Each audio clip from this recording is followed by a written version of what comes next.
Take two. I just got through half of filming my video and then I realized I didn't have my mic plugged in. So, I'm hoping this works. Heyo, it's Mayo.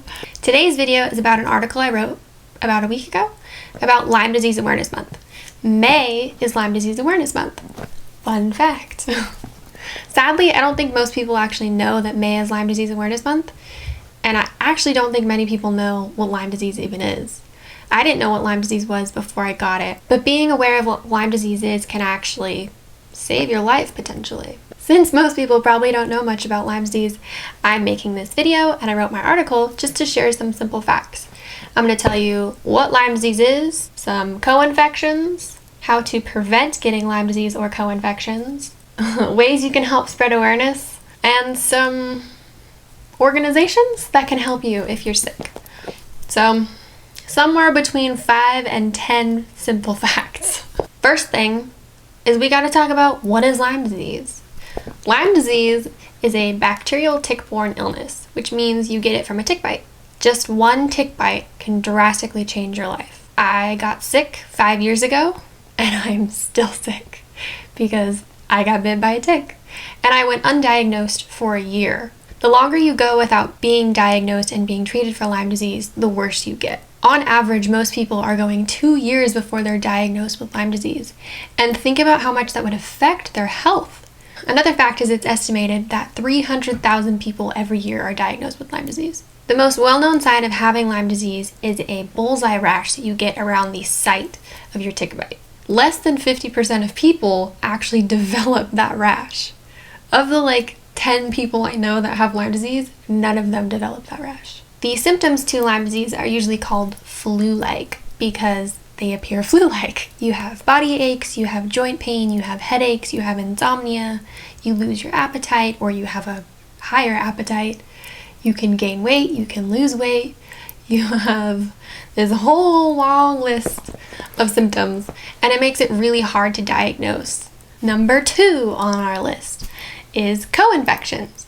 Co-infections are another thing that go along with Lyme disease that most people don't think about. There's a good, decent long list of co-infections, but the 3 most common ones off the top of my head are Babesia, Bartonella, and Ehrlichia, which I have all 3 of those. Lucky me. It only takes one little tick bite and you can get infected with 10 things. Whatever that tick is carrying is what you're getting infected with. Number 3 on our list. Now that you know what Lyme disease is and co-infections, you're probably wondering, how can I prevent myself from getting Lyme disease? The first thing, and it's super easy, is check for ticks.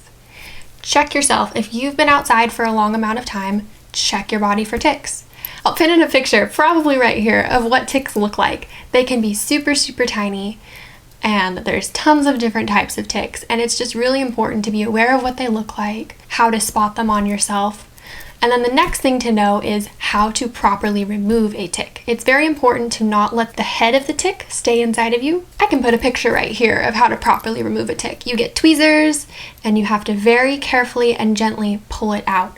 If you're outdoors, wear light and bright colored clothing because it's a lot easier to spot something black on bright clothing. Another thing is to wear long clothing. Wear pants if you're going hiking. Don't wear booty shorts, even though they're cute. And if you do show a lot of skin, just make sure that you really, really check your skin for ticks. Always make sure to wear insect repellent when you're out and about. DEET is a stronger one. Permethrin is a stronger one. If you don't feel comfortable with using those, there's some really good natural alternatives. In my article, I list a natural alternative that a friend of mine uses. I can link that below too. It's called TikTok Naturals. One other thing we do is we treat our property line with a pesticide. I think it's pronounced arcaricide. We treat the whole perimeter of our 7 acres with that, and we haven't had any ticks since we started doing that. Another thing to remember is to check your pets also. If you have dogs or cats that go outside and come in your house, it's super important to check them for ticks also. Treat your animals with tick and flea medicine, so you make sure that they are not bringing stuff in, or invest in a flea or tick collar. Those work really, really well. The collars, I think, work better than the actual ointment that you put on their neck. And if you do find a tick on you or one of your pets, you can send it in for free testing. And in my article, there is a link to the free testing. I could also link it below too. Number 4, if you think you have Lyme disease, if you do get bit by a tick, go to the doctor. Testing is fairly inaccurate still. If you're showing symptoms, if you have a rash, then definitely go see a doctor and really, really push until you get treatment. If you think you have Lyme disease, treat it. It's so important to just treat it early. You know your body better than anyone else does, and if you have that gut feeling like something's not right, I have Lyme disease, push for that. Because that's what we had to do. We really felt like that's what I had, and we pushed and pushed until we finally found people who would listen, and we started treating it, and I actually started getting better instead of continuing to get worse. If you do think you have Lyme disease and you don't know what to do, in my article, I list some of the best organizations in the Lyme community that can really help you figure out what to do and where to go and what to test for. They give some really great information, and they also list super basic things like tick testing and checking for ticks and how to remove them. They have tons of information, and they're all so helpful. If you want to know the organizations that I listed, just head to my article and scroll down to that. In my article, there's links to each of them, and I kind of briefly list what all of them do. Last but not least, number 5. These are ways that you can help spread awareness for Lyme disease. There's a really cool Lyme challenge. It's called the Lyme Disease Challenge. You take a bite out of a lime. That's what the slogan is called, take a bite out of Lyme. You get a lime, you take a bite out of it, and you make a video, just like the ALS Bucket Challenge, and then you challenge other people to do it. If you want to take it a step further, then you list a fact about Lyme disease in your video. It's super quick and super easy, and it's fun. Any age can do it. I can't do it this year because I have too many allergies and I would have an allergic reaction, but definitely I would challenge anyone who sees this, please just go online, do the Lyme challenge, and challenge other people. A super important thing is to educate people, especially people that have kids or pets. People who have pets are more prone to getting Lyme disease because their animals can carry it into the house, onto the pillows, and then you have Lyme disease. People with kids that are outdoors playing and running. I was a really outdoorsy kid, and that's probably why I got sick. I played soccer, I rolled in the grass, and it obviously affected my life. It's super important for people to be aware of this and to know what to do and to catch it early. Catch it early. If anything, share this. Share this or my article, or share facts that you find that you feel are really easy to understand. It's the easy facts that are the most important.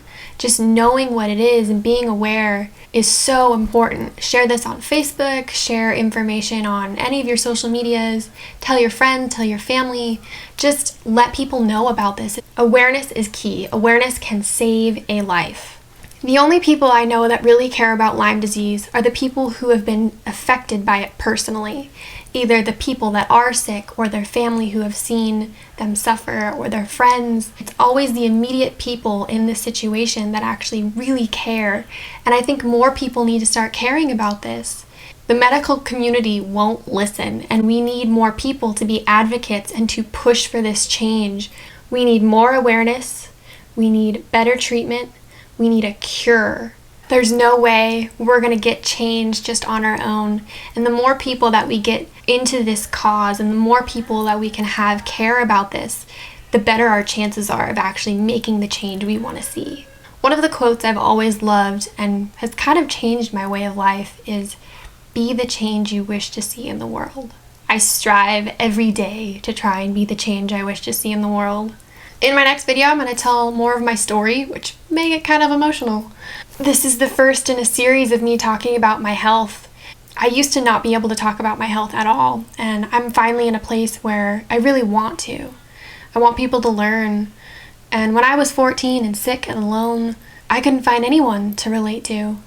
I would always search, hoping I would find someone who would just talk about these hard things, and I can be that person. I want to be that person for someone else, for some 14-year-old kid who's just alone and confused and wants to feel like they're not alone.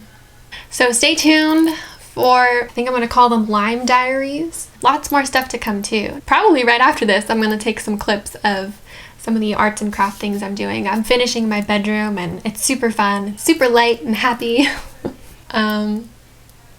Thank you for For anyone who took the time to actually watch this and learn, thank you. Happy Lyme Disease Awareness Month! Wear your green, everybody. I'm wearing my green. Got my green bracelets. Classic Mayo. I hope that's it. I really hope my mic worked. I'm gonna be pissed. In my article, I